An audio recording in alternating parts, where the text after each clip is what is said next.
Shark tank में आने के बाद में ब्रांड की ग्रोथ में कितना आप पेस देख रहे हैं? शार्क टैंक के बाद डेफिनेटली हमारी सेल्स तो डबल हो ही गई है। हमारी लाइन 5th मार्च की एकदम यूं गई।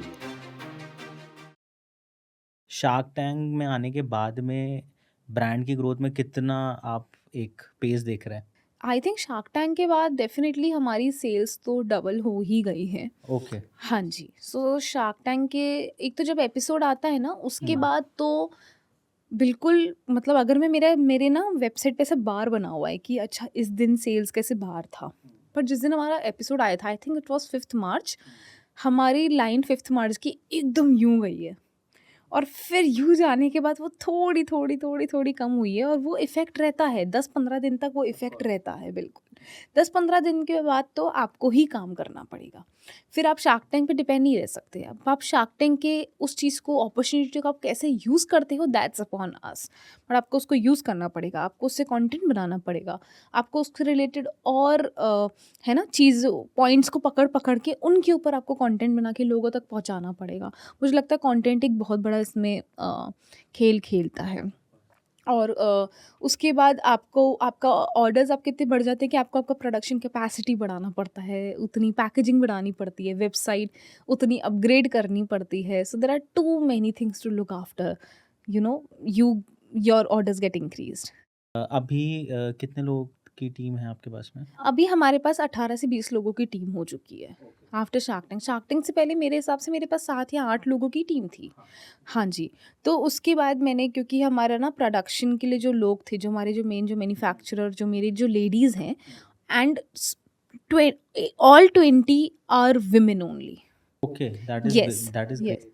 यस, ऑल 20 आर विमेन, जिसमें से हमारे पास 15 तो गाँव की थोड़ी विमेन होती है। हमने उन्हीं को बुलाया कि आप आओ, आप काम करो। उनके लिए हमने टाइमिंग्स भी इतने अच्छे रखे हैं कि आप अच्छे से आके आप आराम से 10 बजे आओ, आप दिन में जल्दी चले जाओ, कि उनको भी अपना घर सँभालना होता है।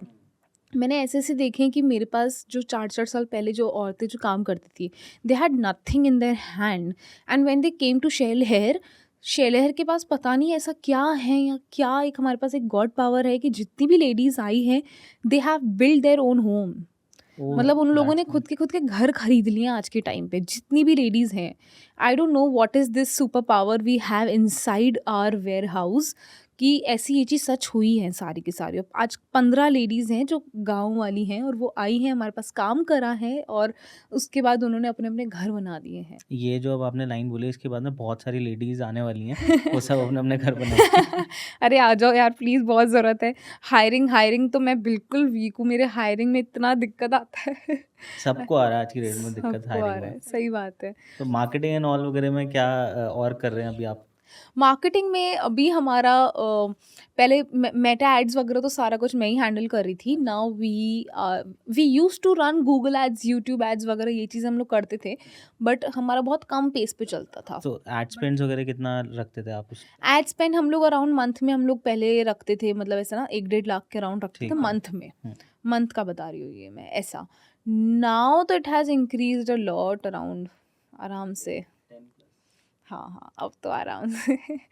बट हाँ, it's all because of Google, क्योंकि अभी गूगल पे हमारा अभी काफ़ी इन्वेस्टमेंट गया है। हम लोग गूगल पे थोड़ा कम करते थे, बट अब गूगल पे हमारा काफ़ी इन्वेस्टमेंट बढ़ चुका सो लाइक जो अब ब्रांड्स आपको सुन रहे हैं अभी, है। हुँ, हुँ। So like everybody has this funding issue. Initially तो होती है जब हुँ, तक हुँ। नहीं मिलती सारी चीज़। तो अब बहुत। जैसे लाइक आपने वो फेज़ देखा हुआ है, हुँ। सो अगर वो कंपेयर करते हैं अब लाइक पीपल लुकिंग यू कि अब इतना बड़ा आपका ब्रांड बन गया और अब वो स्टेज में बहुत इनिशियल स्टेज है। सो उनके लिए आपकी तरफ से क्या एडवाइस रहेगी कि ये गलतियाँ मत करना, ये ऑलरेडी या ये आप कर सकते हो? हाँ, देखो एक गलती होती है कि लोग है ना अपने बिज़नेस के स्टार्टिंग में ही एक एड एजेंसी पकड़ लेते हैं, है ना? जैसे मैंने भी एक एड एजेंसी पकड़ी थी, मेटा एड्स वगैरह हर किसी को चलाने तो आती नहीं है ना? हर किसी का ये एक्सपर्ट भी नहीं बन सकता है। सो अपन लोग एक एड एजेंसी देखते हैं जो अपनी एड्स वगैरह चला लेंगे। वो चीज़ मैं बोलती हूँ कि आप अभी एड एजेंसी मत लो, आप पहले खुद सीखो। आप उसको देखो कि वो चलती कैसे है। क्या-क्या चीज़ें चाहिए रहती है ऐड को अच्छा बनाने में या ऐड कस्टमर तक डिलीवर होने में और उनको कन्वर्ट होने में, क्या चीज़ लगती है? अगर आपको वो चीज़ पता पड़ गई ना, तो आप एजेंसी से काम करा पाओगे। ऑलराइट। ये चीज़ होती है। तो अभी मैंने एक एजेंसी ले ली थी जो मेरे मेटा एड्स वगैरह रन कर रहा था। तो उन्होंने इतना बेकार रोएस ला रहे थे और ना सेल्स भी इतनी अच्छी खासी नहीं आ रही थी, पैसा भी खर्च हो रहा था। तो मैं ही स्ट्रेस ले रही थी बहुत ज़्यादा कि क्यों हो रहा है ऐसा। तो मतलब ऐसा मैंने क्या गलती कर दी या वो लोग क्या गलती कर रहे हैं, ना मैं उनको समझ पा रही थी, ना मैं खुद को समझ पा रही थी। सो स्ट्रेस तो तभी होता है जब आप एक्शन नहीं लेते हो कुछ भी। तो और अगर आप हार्ड वर्क करते हो तो इतना आपको स्ट्रेस नहीं रहता। तो तब मुझे लगा कि I think I should learn now कि कैसे चल रहा है ये ऐड, तो सब चला ही रहे हैं। फिर मैंने सीखा कि एड्स वगैरह कैसे चलानी है, क्या क्रिएटिव्स क्या होते हैं, प्राइमरी टेक्स्ट क्या होता है, हेडिंग क्या होता है, ये सब चीज़ें कहाँ काम आती है और ये कितनी ज़रूरी है। तब मैंने सीखा और उसके बाद से मैंने किसी भी एजेंसी को अपनी ऐड चलाने दिया ही नहीं, क्योंकि मुझे समझ आ गया कि इसमें क्या चीज़ चाहिए। लाइक टारगेट ऑडियंस किस तरीके से आप अ, देखते हैं? वो मतलब फॉर एग्जांपल जैसे मेरी तो फीमेल ही है सारी की सारी टारगेट ऑडियंस, तो मैंने उसमें फीमेल कर दिया, एंगेज शॉपर्स कर दिया। अब वो मेरी सारी टैक्टिक्स हैं, मैं अपने तरीके से अलग अलग चीज़ें फ़िल्टर आउट करके ना यूज़ करती रहती हूँ, and what works out the best for me and that creative, I take that thing and I run the ads regularly on that thing. So मैं वो पैटर्न देखती हूँ कि कौन सा पैटर्न मेरी एड्स के लिए वर्क कर रहा है, फिर मैं वो चीज़ मेरे लिए रन करती हूँ ऐसा। So do you also study the competitors brand और वो उनकी क्या स्ट्रैटेजीज वो लोग कर रहे हैं या मार्केटिंग वो किस बिल्कुल, तरीके से कर रहे हैं? बिल्कुल, आई थिंक कि मैं ही क्या, ये तो हर कोई करता ही होगा, ये तो आप भी करते होंगे। करते हैं, सब तो करते हैं। ये तो मुझे लगता है हर कोई करता ही होगा कि यार कौन-सी ब्रांड क्या कर रही है, कैसे कर रही हैं। आई थिंक कॉम्पिटिटर रिसर्च तो बहुत इम्पोर्टेंट है। अगर वो नहीं करोगे तो फिर आप कैसे आप यूनिक बनोगे दूसरों से, है ना? सो अभी आगे का आप 1-2 महीने देखना, हमें ऐसे-ऐसे कैम्पेन्स ला रहे हैं जो आज तक कभी किसी ने नहीं किए हैं बालों के बिज़नेस में, हाँ बालों जी। की इंडस्ट्री में। ओके। हाँ जी। सो ये आप तभी कर पाओगे जब आपको पता होगा अच्छा है दूसरे लोग ये नहीं कर रहे तो हम ये चीज़ करते हैं, या दूसरे लोग ये कर चुके हैं गलती, हमें तो ये नहीं करनी है। ऐसी बहुत चीज़ें होती हैं।